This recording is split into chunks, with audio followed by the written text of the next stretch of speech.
Dios los bendiga, bienvenidos a Leamos la Biblia en un año. Vamos a continuar nuestra lectura, vamos a leer el capítulo 7 del Evangelio de Jesucristo según Lucas y deleitémonos en esta palabra. Dice así: después que hubo terminado todas sus palabras al pueblo que le oía, entró en Capernaum, y el siervo de un centurión, a quien éste quería mucho, estaba enfermo a punto de morir. Cuando el centurión oyó hablar de Jesús, le envió unos ancianos de los judíos, rogándole que viniese y sanase a su siervo.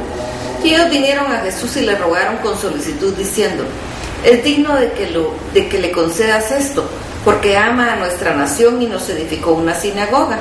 Y Jesús fue con ellos, pero cuando ya no estaba lejos de la casa, el centurión envió a él unos amigos diciéndole: Señor, no te molestes, pues no soy digno de que entres bajo mi techo, por lo que ni aún me tuve por digno de venir a ti, pero di la palabra y mi siervo será sano. Porque también yo soy hombre puesto bajo autoridad y tengo soldados bajo mis órdenes, y digo a este: ve, y va, y al otro: ven, y viene, y a mi siervo: haz esto, y lo hace. Al oír esto, Jesús se maravilló de él, y volviéndose dijo a la gente que le seguía: os digo que ni aún en Israel he hallado tanta fe. Y al regresar a la casa, los que habían sido enviados hallaron al siervo sano, que había estado enfermo. Aconteció después que él iba a la ciudad que se llama Naín, e iban con él muchos discípulos y una gran multitud.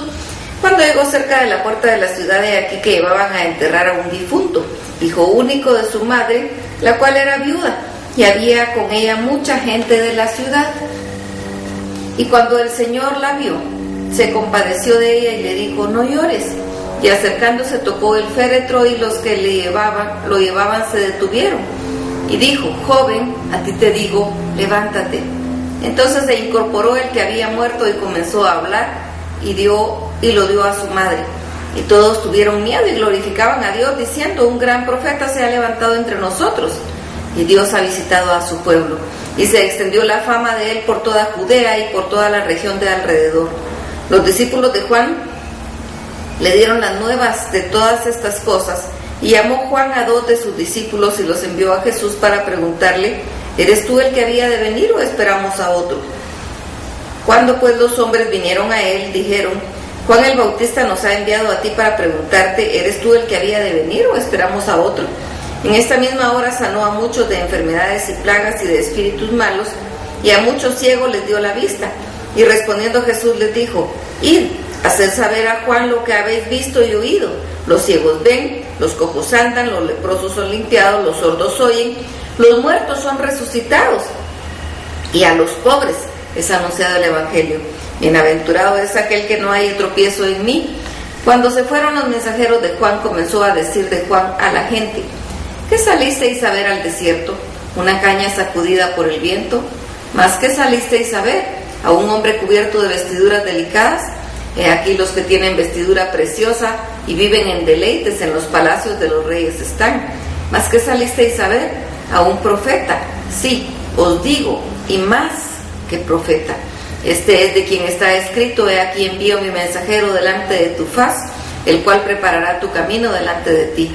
Os digo que entre los nacidos de mujeres no hay mayor profeta que Juan el Bautista, pero el más pequeño en el reino de Dios es mayor que él. Y todo el pueblo y los publicanos, cuando lo oyeron, justificaron a Dios bautizándose con el bautismo de Juan. Mas los fariseos y los intérpretes de la ley desecharon los designios de Dios respecto de sí mismos, no siendo bautizados por Juan. Y dijo el Señor: ¿a qué pues compararé los hombres de esta generación? ¿Y a qué son semejantes? Semejantes son a los muchachos sentados en la plaza, que dan voces unos a otros y dicen: os tocamos flauta y no bailasteis, os endechamos y no llorasteis. Porque vino Juan el Bautista, que ni comía ni bebía vino, y decís: demonio tiene. Y vino el Hijo del Hombre, que come y bebe, y decís: comilón y bebedor de vino, amigo de publicanos y pecadores. Mas la sabiduría es justificada por todos sus hijos. Uno de los fariseos rogó a Jesús que comiese con él, y habiendo entrado en casa del fariseo, se sentó a la mesa. Entonces una mujer de la ciudad, que era pecadora, al saber que Jesús estaba a la mesa en casa del fariseo, trajo un frasco de alabastro con perfume, Y estando detrás de él a sus pies, llorando, comenzó a regar con sus lágrimas los pies, y los enjugaba con sus cabellos y besaba sus pies, y los ungía con el perfume. Cuando vio esto, el fariseo que le había convidado dijo para sí: si fuera profeta, conocería quién y qué clase de mujer es la que le toca, y que es pecadora. Entonces respondiendo Jesús le dijo: Simón, una cosa tengo que decirte. Y él dijo: Di, maestro. Un acreedor tenía 2 deudores, el uno le debía 500 denarios y el otro 50, y no teniendo ellos con qué pagar, perdonó a ambos. Di pues, ¿cuál de ellos le amará más? Respondiendo Simón dijo: Pienso que aquel a quien perdonó más. Y él dijo: Rectamente has juzgado. Y vuelto a la mujer, dijo a Simón: ¿Ves esta mujer? Entré en tu casa y no me diste agua para mis pies, mas esta ha regado mis pies con lágrimas y los ha enjugado con sus cabellos. No me diste beso, mas esta desde que entré no ha cesado de besar mis pies. No ungiste mi cabeza con aceite, mas esta ha ungido con perfume mis pies. Por lo cual te digo que sus muchos pecados le son perdonados, porque amó mucho. Mas aquel a quien se le perdona poco, poco ama. Y a ella le dijo: tus pecados te son perdonados. Y los que estaban juntamente sentados a la mesa comenzaron a decir entre sí: ¿quién es este que también perdona pecados? Pero él dijo a la mujer: tu fe te ha salvado, ve en paz. ¡Qué maravilloso! Creamos, porque es la palabra de Dios. Que el Señor los bendiga.